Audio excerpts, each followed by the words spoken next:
और इस वक्त बड़ी खबर आ रही है, सीएम पुष्कर सिंह धामी का बड़ा एक्शन हुआ है। उत्तराखंड होमगार्ड के डीआईजी सस्पेंड कर दिए गए हैं। जी हाँ, उत्तराखंड के होमगार्ड के डीआईजी अमिताभ श्रीवास्तव सस्पेंड कर दिए गए हैं।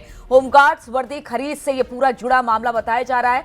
जांच के लिए एसआईटी का भी गठन किया गया था। वर्दी खरीद में अनियमितता की शिकायत हुई थी, जिसके बाद डायरेक्टर जनरल ने इस गड़बड़ी की रिपोर्ट दी थी। एसआईटी का गठन किया गया और अब एक बड़ी खबर आ रही है कि जो उत्तराखंड होमगार्ड के डीआईजी हैं इस पूरे मामले में सस्पेंड कर दिए गए हैं। अमिताभ श्रीवास्तव को सस्पेंड कर दिया गया है। होमगार्ड वर्दी खरीद से जुड़ा ये पूरा मामला था और इस बात की जानकारी डायरेक्टर जनरल ने दी थी और इसके बाद एसआईटी का गठन किया गया। अनियमितता पाई गई और एक बड़ी कार्रवाई अब की गई है। उत्तराखंड होमगार्ड के डीआईजी अमिताभ श्रीवास्तव के खिलाफ उन्हें सस्पेंड कर दिया गया है। और इसी पर बातचीत करने के लिए उत्तराखंड के एडिटर अनुपम त्रिवेदी हमारे साथ जुड़ गए हैं। अनुपम जी, जिस तरह से ये पूरा मामला खुलकर सामने आया, अब कार्रवाई हुई है और बड़ी कार्रवाई के तौर पर इसे देखा जा रहा है, तो ये कब से चल रहा था, क्या था ये पूरा मामला, जरा बताइए। देखिए नीलू, होमगार्ड्स आपको पता है कि पुलिस के साथ एक सहयोगी फोर्स के तौर पे काम करता है ट्रैफिक मैनेजमेंट में और कई दूसरी जरूरतों में।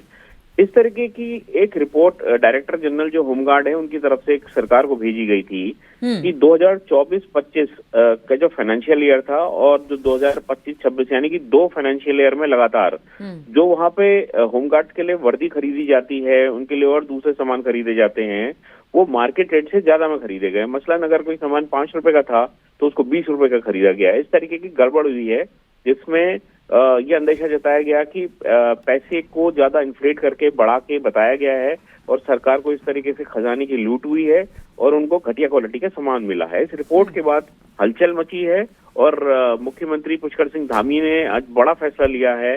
जो डीआईजी रैंक के वहां के डिप्टी कमांडेंट अमिताभ श्रीवास्तव, उनके सस्पेंशन का आदेश जारी करने के लिए उन्होंने कहा है। इसके साथ ही सीएम के निर्देश पे एक ज्वाइंट जांच समिति भी बनाई दी गई है जो कि अपनी रिपोर्ट देगी और इस तरीके का अपना भी पहला एक्शन है होमगार्ड्स में हाल फिलहाल के सालों में जब इस तरीके का बड़ा घोटाला आया है, क्योंकि पुलिस में तो सबकी नजरें रहती है, होमगार्ड की तरफ अमूमन नजरें रहती नहीं। और वहां इस तरीके का जब बड़ा फाइनेंशियल घोटाला आया खरीद में, तब ये पूरा एक्शन हुआ है नीलू।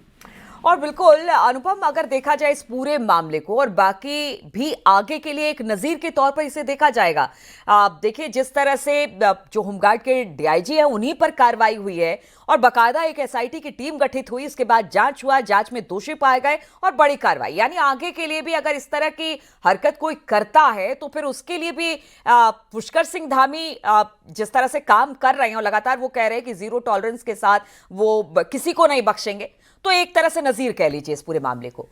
हाँ बिल्कुल नीलू, देखिए यही सीएम का कहना भी है कि उनका कहना है, सीएम धामी का कहना है कि जिस तरीके से जीरो टॉलरेंस नीति होनी चाहिए और ये पूरा एक कंसेप्ट है जो कि जिस पे सरकार काम कर रही है कि भ्रष्टाचार कम से कम इस तरीके के मामलों में कि जहाँ पे लोगों से जुड़ा हो, होमगार्ड से जुड़ा हो, होमगार्ड की सैलरीज बहुत कम सैलरीज वो लोग काम करते हैं, इस तरीके की उनसे गुणवत्ता से समझौता नहीं किया जा सकता और भ्रष्टाचार पर बिल्कुल जीरो टॉलरेंस है। इसको बात सीएम ने साफ किया है, उसी के तहत ये बड़ा एक्शन देखने को मिला नीलू आज। जी ठीक है अनुपम जी, बहुत बहुत शुक्रिया आपका तमाम जानकारी के साथ हमारे साथ जुड़ने के लिए। तो होमगार्ड वर्दी घोटाले में एक बड़ा एक्शन हुआ है। सीएम पुष्कर सिंह धामी की तरफ से एसआईटी का गठन किया गया, पाया गया कि किस तरह से वर्दी खरीद में घोटाला हुआ और अब होमगार्ड के डीआईजी को सस्पेंड कर दिया गया है।